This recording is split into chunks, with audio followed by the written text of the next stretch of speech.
The following appeared in the Arkansas Democrat, November 15, 1959, written by Fred Petroselli. Joe sat up in bed, then he smelled it, smoke. He leaned over and shook his friend Robert Harris. The pungent odor of smoke was strong by now. Joe's shouts had awakened the rest of the 70 youngsters. Some of the boys began to yell hysterically. I ran to the door and started banging on it, but the place was full of smoke and I had to back away. We were all trapped. Complete panic had set in. Some of the larger boys charged the door. They broke it down. The flames leaped into the room. Some of the fellows were scorched in their tracks. Joe clawed, fought, and screamed, and even as the flames licked at his heels, Joe was swept outside of the building by the surge of humanity behind him. Sometimes I wake up at night and I can see those boys. It was like a dream. Me and Robert were just lucky, I guess. I still don't know how we got out of that furnace. Soon, only fellows like Robert Harris and Joe Nelson will remember the tragic fire. They'll wake up at night hearing the terrified cries of anguish, the cries of friends who perished in the fire. Welcome to part 2 of the Coroner's Report podcast, Locked Doors, Lost Boys. I'm Tracy Carrington. In this episode, we return to Wrightsville, Arkansas, to NBIS, where a tragedy in 1959 left 21 young boys dead and an entire state searching for someone to blame. Remember, these were boys locked away for things like truancy, theft, or just being orphans with nowhere else to go. I'm Steve Navoychek, and for years I served as a coroner in 2 of Arkansas's largest counties and later as director of the State Crime Lab. These days I spend more time walking my dog Butter, but I haven't stopped looking at the stories that linger in the shadows. In this episode, we turn to the fire itself at Wrightsville Boys Industrial School. Nearly 70 black teenagers lay asleep inside a wooden dormitory built in 1936. At times in this episode, you'll hear AI-generated voices reading from historical accounts. These aren't original recordings, but recreations meant to bring the words of the past back to life. We also hear from several experts who help us understand what really happened that night. And remember, these boys weren't hardened criminals. Some were guilty of nothing more than childhood mischief, pranks, as harmless as soaping a storefront window on Halloween. The first to wake up was Roy Davis. He was just 15 years old. His words still carry the terror of that moment. I woke up smelling smoke. I ain't never forgotten that night. We were locked in. I knew we had to get out. Those windows had heavy mesh screens on the inside and outside, anchored in with 16-penny nails. It was like fencing. In those first frantic seconds, the dorm erupted in confusion. Boys scrambled from their bunks, some calling out for help, all of them looking for a way out. Jesse Carpenter, one of the older boys, jumped into action. Roy Davis remembers what happened next. Jesse went up through there to the door and tried to kick that door in, the door we come in and out of. Jesse tried to go through the fire till the fire kind of lit him up and he made a retreat. See, that's when all that smoke came shooting in more so. Jim Hawley is a retired New York City firefighter and works now as a pediatric nurse in the ER. When you get startled like that or afraid, your first inclination is to breathe in. So you figure he kicks the door in, the thing lights up, superheat comes out, and the first thing you do, you breathe all that superheat in and it just cripples you right there. Retired New York City Fire Lieutenant Keith Hulse says the boys were just seconds away from safety. It's amazing when you get to fires, and if you open up the bedroom door, that oxygen comes in and it just fuels that fire and goes throughout the house. The rooms with the doors closed, they stay untouched. They're not burnt. They're not allowing that free flow of oxygen and the heated gas to come in. But that boy kicking that door open actually was the worst thing that he could possibly have done. The fire and all the heated smoke got drawn right in there. If Jesse had kicked open the outer door to the courtyard, the fire might not have spread so fast. They were so damn close to surviving. One simple mistake. But how could Jesse have ever known? He was just trying to survive and get his friends to safety. Now, if he would have kicked out the outside door, then they all could have got out. Jesse had no idea what hell awaited him on the other side of that locked door. Fire investigator Keith Hulse explains what happens when panic takes over during a fire. People get tunnel vision. We always go through this door, and they forget, oh, there's a door back here, or there's a door here. They just so used to doing it, it's muscle memory. They just do it. 18-year-old Jesse Carpenter collapsed in that doorway and died right there. When firefighters discovered his body the next morning, they believed he had simply sat down and leaned against the door until the flames consumed him.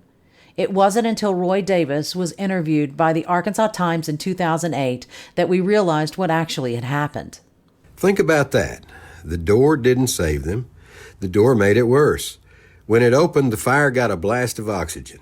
Archie Ray Poole, 16 years old, remembered waking when he smelled the smoke. It was likely after Jesse had kicked in the door, creating a backdraft. I yelled and asked someone if the wood heater had been lit. They said no, and then I saw fire sweeping against the ceiling. I started yelling and ran over to a window to get out. Fire expert Keith Hulse says that statement makes sense. Fire comes out, fire rises, and you're going to get all that hot air and smoke up there, and you'll see the flames. It'll all be like swirling around. Some of the boys rush toward the windows, pushing against one another. You get a fire that starts to eat the oxygen in one particular area, then it starts to rise and spread out to the left and to the right, and then when the guy kicked the door in and it lit him up, that makes all perfect sense of a fire that had been burning for a while and was on the verge of a backdraft, was starving for oxygen, and that kick in the door just ignited that place in the building where he was. The boys were not first responders, and they had no training to face a fire.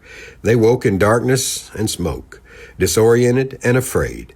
Some boys managed to escape, half-dressed, barefoot, or still in their pajamas. Superintendent Buddy Gaines later gave conflicting accounts of when the adults on campus first became aware of the fire.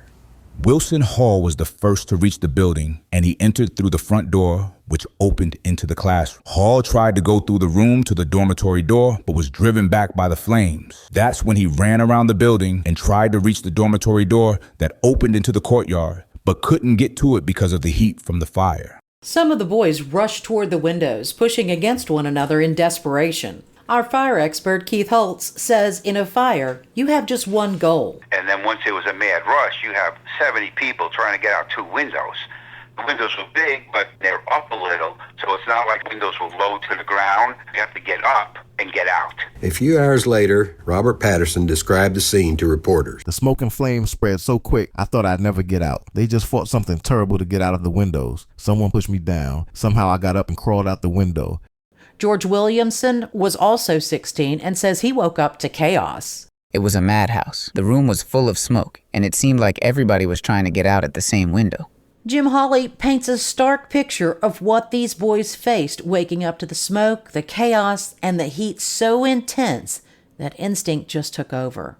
So think about these kids waking up to screams and yells, and the first thing they do is sit up, and they breathe in smoke, and they're choking.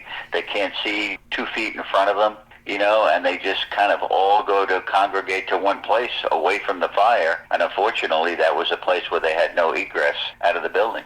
Think about that. 70 kids in one room clawing for the same narrow exits, breathing in carbon monoxide, smoke closing in, and fire crawling across the ceiling. Keith Hulse gives us an idea of what those boys faced. Once you have a mad rush to get out, you're going to get X amount of people to get out before the other ones just get overcome with smoke. That would have happened in an open room like that, with the fire coming in like that. It's not going to take long at all. It's not just smoke, it's superheated gas. The flames. That smoke is hot. Nolan Fortner Jr. was listed as one of the dead in early reports, but he made it out to tell his story. The room was so filled with smoke, I could hardly see. I pushed one boy aside and crawled out. Your body is telling you, you got to get out this window. There's no rules. The brain is telling you, survive. The kids that couldn't get out there, they're going to be overcome with smoke, and then that's it. They're going to be laying there. That's what it came down to. Every second mattered. Push past someone else or die where you stood. Had to count the beds and lay low. It was 8 beds up when you count them. If you overcount or undercount, you had only one window that was open. We got out the window. 8 bunks to the window. That was the only way out. Those who made it were the lucky ones. The rest were trapped. Keith Hulse says those screens, they trap in the heat and smoke. Even like a normal house, the screens, that's going to hold a lot of smoke in. It's not like, the screen's there, I can breathe real good now.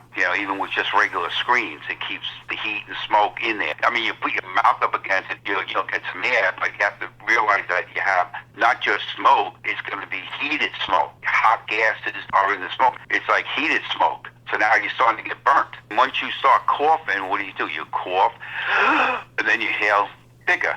It's not like you just cough and now you're breathing normal. No, once you cough, now you're sucking in more air because you're trying to breathe, so the smoke is coming in more. Those who escaped were unable to do much for the others still trapped inside. They heard the boys screaming and tried to call them toward the open windows, but the noise and smoke made communication impossible. Some went to the other side and attempted to pry off a screen, but they could not get a firm grip enough to remove it. Trustee Charlie Meadows was only 15, and he was asleep in the chapel or the classroom area with another boy.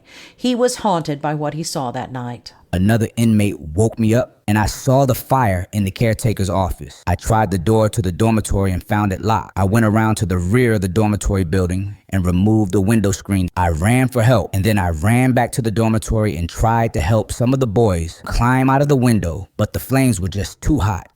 They were yelling for help. It's morning. Again. You've hit that snooze alarm 3 times. Your cat is sitting there judging you. And your normal coffee tastes like sadness.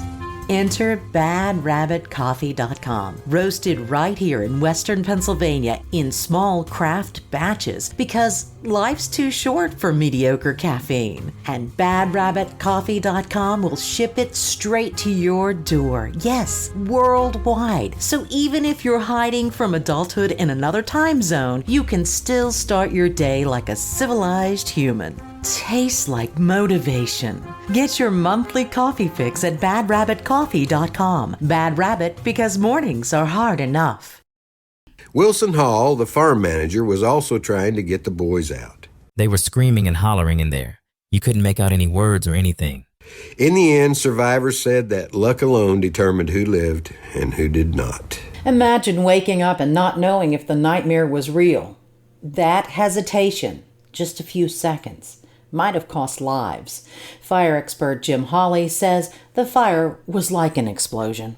Anytime a fire burns, it starts to burn all the oxygen in that place, whether it be the caretaker's offices or a small confined space. When you add oxygen to it, yes, you can create a backdraft, and it lights up like an explosion. You know, it's hungry for oxygen. And if you could kick a door open suddenly and all that air, 21% oxygen, comes into the room, it's like a feeding frenzy. And you can get almost an explosion. According to a 2008 Arkansas Times article, survivor Roy Davis explained that because of the U-shaped layout of the building, the boys could see the fire burning in the caretaker's office and knew what was coming for them.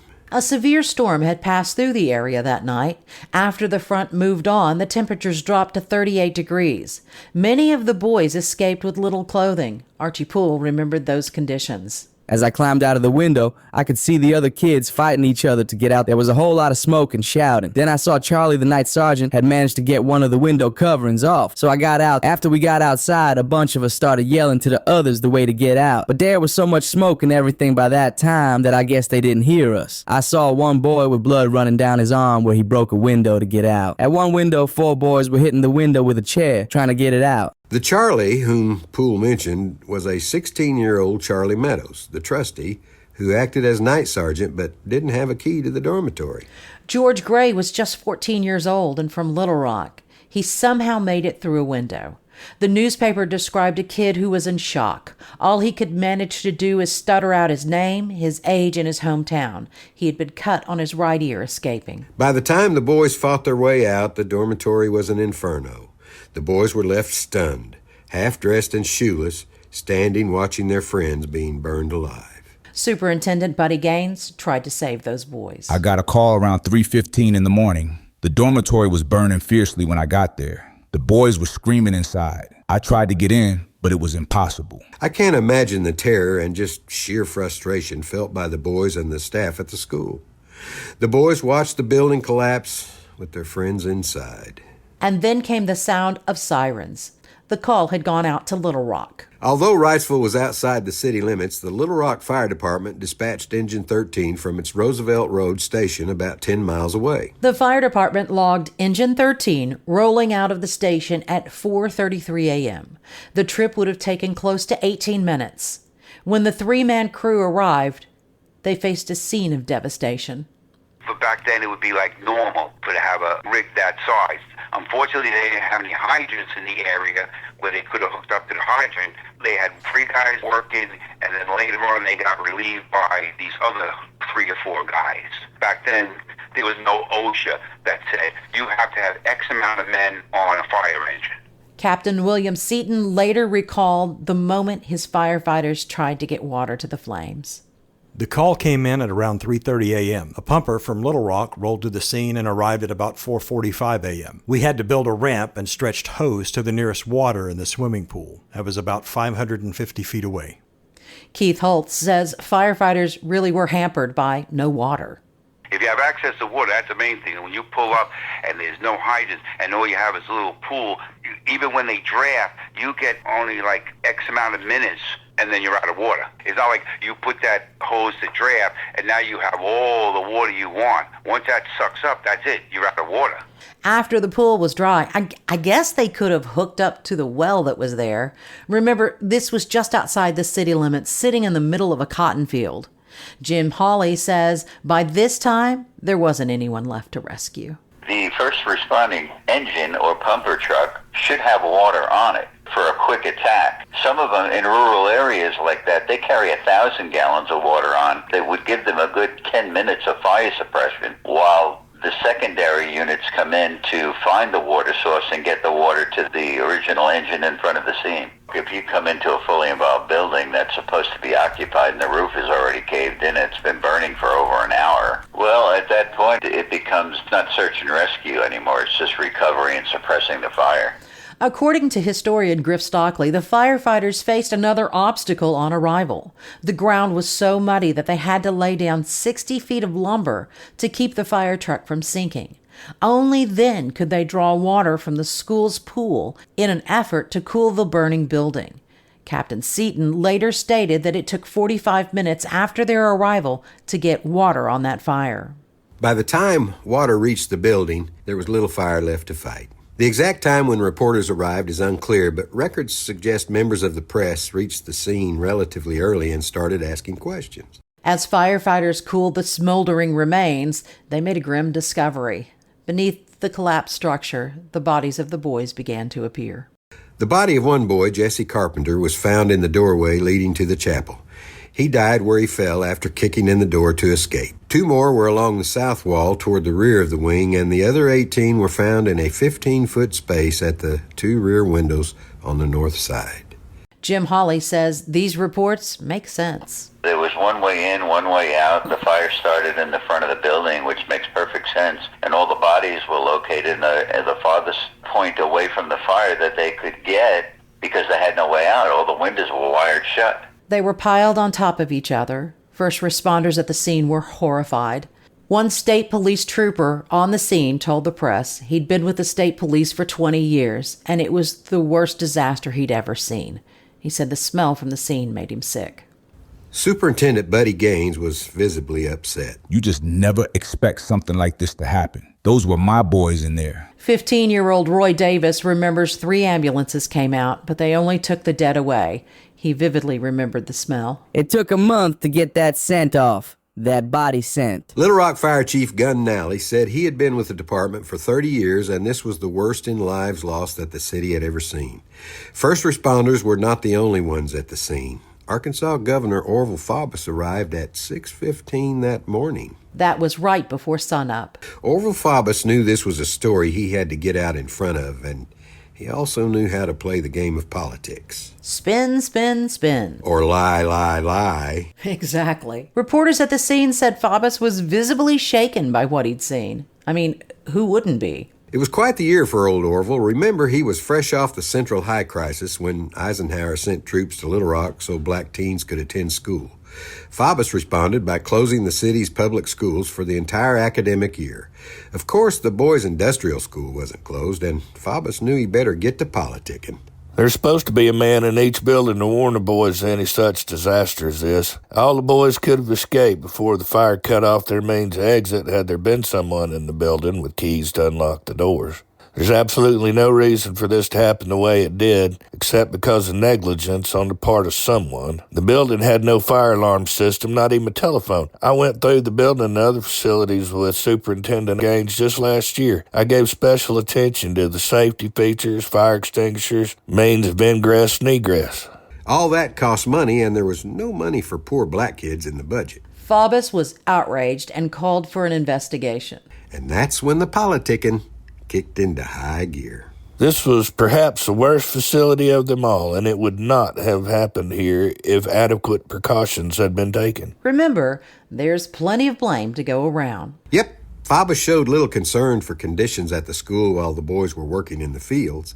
His concern became visible only after 21 bodies were recovered, when attention turned to assigning blame. The boys were locked in because the school's been plagued with runaways, but this would not have happened if there had been anyone with keys in the building. Jim Hawley summed it up. It just sounds like these kids worked all day in the field and were locked in a building at night. Faubus was always quick to lay blame at another man's door. The room for the employee was in the rear of the building near the quarters. I was informed by Superintendent Gaines and the man in charge of the building, Mr. Banks, that an adult employee was always on duty in the building to maintain discipline, direct recreation, and to provide for the safety of the boys. Mr. Banks had been hospitalized for about 3 weeks. During that time, Superintendent Gaines reportedly assigned other men to watch over the boys. Faubus was on the scene and digging for details to give the press. According to the best information obtainable at the moment, there were 69 boys in the building. Of those, 48 escaped, and 21 burned to death before they could get through the windows. Faubus found he could push some of the blame off on the staff. All the personnel of the school were Negroes, and the board is composed of 3 Negroes and 2 white men. Nothing like making it a race issue. Who was to blame? Everyone but Faubus. I have known this place as a fire trap ever since I was down here. Money can't fix everything, but if you're profiting from the labor of children, you could at least spend a little to keep their dormitory safe. Of course, should have, could haves, would haves never really does much of anything. Immediately, Buddy Gaines pointed to electrical issues. The fire started from defective wiring in the caretaker's room. The building went up in flames like matchsticks. Buddy Gaines must have done a quick roll call, and what a solemn moment that must have been. Imagine calling off name after name and hearing no answer over and over again. That morning was chaos. Some boys who escaped ran off into the fields. For a while, the newspapers didn't know who had lived or who had died. Buddy Gaines started the hard task of calling the parents. Some of the parents are on the way here, but I'm afraid they won't be able to identify their own. 14-year-old Lindsay Cross was among those who died in the fire. He'd only been at the school since January. According to Griff Stockley, on the morning of the fire, Lindsay's mother, Luvina, was at home in North Little Rock, listening to gospel music on the radio when news of the blaze broke out. A friend drove her to the school. What she found when she arrived was devastation. Many years later, historian Griff Stockley interviewed Lindsay's mother while researching his book, Black Boys Burning. What they showed me was burnt-up bodies all piled up together with reddened flesh. There was no way I could identify my boy. Faubus hastily arranged a press conference the morning of the fire. Nothing like striking when the mic's hot. No surprise here, Faubus laid blame squarely on Superintendent Buddy Gaines. A Negro boy was on duty in the recreation room. The Negro superintendent had not entrusted him with the keys to the locked doors. He had to break out of the main building to run for help. By this time, it was too late for any of the boys to escape through the door. Those who escaped got out through the broken windows.